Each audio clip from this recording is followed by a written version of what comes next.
नमस्कार, मैं हूँ आरती। आप देख रहे हैं कोहराम लाइव। आज दिन दहाड़े हुई फायरिंग की घटना से सनसनी फैल गई।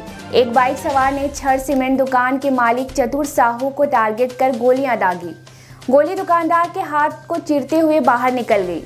फायरिंग की आवाज पर आसपास के लोग वहां इकट्ठा हो गए। लोगों को आता देख अपराधी बाइक पर बैठ भाग निकलने में कामयाब रहा। आनन फानन में चतुर साहू को अस्पताल में भर्ती कराया गया है। चतुर साहू भाजपा ओबीसी मोर्चा के नेता भी हैं। खबर पाकर मौके पर पहुंचे और मांझी पुलिस जांच में जुटी है। रांची के मांडर में ज्वेलरी दुकान में हुई 65 लाख की लूट का पुलिस ने खुलासा कर लिया है। मामले में पुलिस ने 3 को धरा है। अपराधियों के पास से पुलिस को काफी गहने मिले हैं। इस बात की जानकारी रांची के एसएसपी द्वारा प्रेस कॉन्फ्रेंस कर दी गई। बता दें कि बीते 11 फरवरी को मांडर के शंकर एंड सन्स ज्वेलर्स दुकान में हथियार के बल पर 3 अपराधियों ने लूट की वारदात को अंजाम दिया था। पूरी वारदात सीसीटीवी में कैद हो गई थी।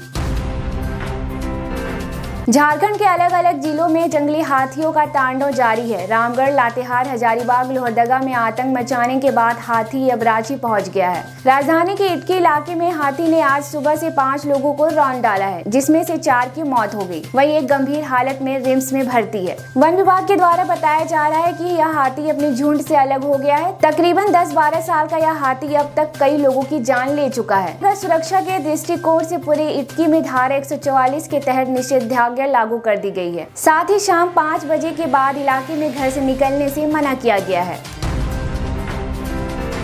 आगामी 2 मार्च को झारखंड में होने वाले G20 समिट के दौरान विभिन्न देशों के डेलीगेट्स यहां भ्रमण पर रहेंगे। इनकी सुरक्षा को देखते हुए झारखंड ATS ने आज यानी 21 फरवरी को पतरातू डैम के सरोवर विहार अतिथि भवन में मॉक ड्रिल करवाई। इस ड्रिल में ATS कमांडो द्वारा काल्पनिक रूप से बंधक बनाए हुए व्यक्तियों को आधुनिक हथियारों से लैस हिट टीम के द्वारा कौशल का प्रदर्शन करते हुए रिहा कराया गया। उक्त अभ्यास में अत्याधुनिक उपकरणों की तैनाती की गई थी।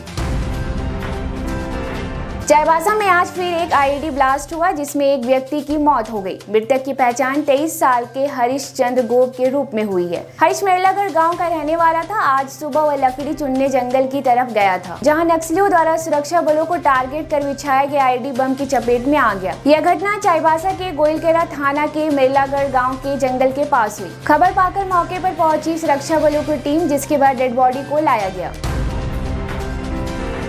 लातेहार में आज दिन दहाड़े मिक्सर मशीन और ट्रैक्टर को आग के हवाले कर दिया गया। यह मशीन मनिका थाना क्षेत्र में सड़क निर्माण कार्य में लगी हुई थी। काम भी बंद करवा दिया गया। बताया जा रहा है कि इस घटना की जिम्मेदारी TSPC ने ली है।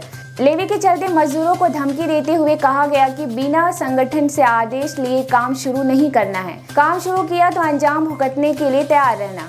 घटना को अंजाम देने के बाद नक्सली अपनी बाइक से भाग गया। मौके पर पहुंची पुलिस नक्सलियों को गिरफ्तार करने के लिए आसपास के इलाकों में छापेमारी कर रही है।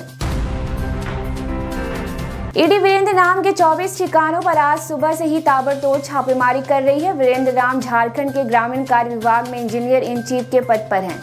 यह रेड रांची, दिल्ली, जमशेदपुर, सिवान, सिरसा, पटना सहित उनके कई ठिकानों पर चल रही है। उन पर आज से अधिक संपत्ति अर्जित करने का इल्जाम है।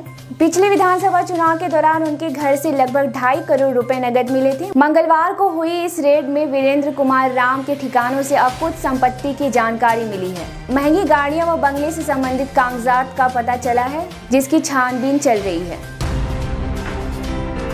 दिल्ली में लोग अब बाइक पर ओला, उबर और रैपिडो सर्विस का इस्तेमाल नहीं कर सकेंगे। दिल्ली परिवहन विभाग ने प्राइवेट बाइक को टैक्सी के तौर पर इस्तेमाल करने पर रोक लगा दी है। नोटिस में कहा गया है कि कुछ ऐप कंपनियां मोटर वाहन अधिनियम 1988 का उल्लंघन करके इन प्राइवेट बाइकों का इस्तेमाल टैक्सी के तौर पर कर रहे थे। अब ऐसा करने वालों पर 1 लाख का जुर्माना लगेगा। इसके बाद भी अगर कोई ऐसा करते हुए मिला तो उन पर 5,000 का जुर्माना लगाया जाएगा। दूसरी बार 10,000 जुर्माना और 1 साल तक की कैद भी हो सकती है। साथ ही परिवहन विभाग बाइक चालक के लाइसेंस को 3 महीने के लिए रद्द कर देगा। अग्निवीर भर्ती रैली 2023 में एक अहम बदलाव किया गया। अब प्री स्किल्ड युवा भी अग्निवीर बन सकते हैं। ITI सर्टिफिकेट और diploma holder candidates technical branch के लिए आवेदन कर सकते हैं। इसका मकसद प्री स्किल्ड युवाओं को ट्रेनिंग में लगने वाले समय को कम करना है। रजिस्ट्रेशन की लास्ट डेट 15 मार्च है। परीक्षा 17 अप्रैल को होगी। इसके बाद फिजिकल टेस्ट होगा। ऐसे ही दिन भर की बड़ी खबरों के लिए जुड़े रहिए कोहरामलाइव.com के साथ।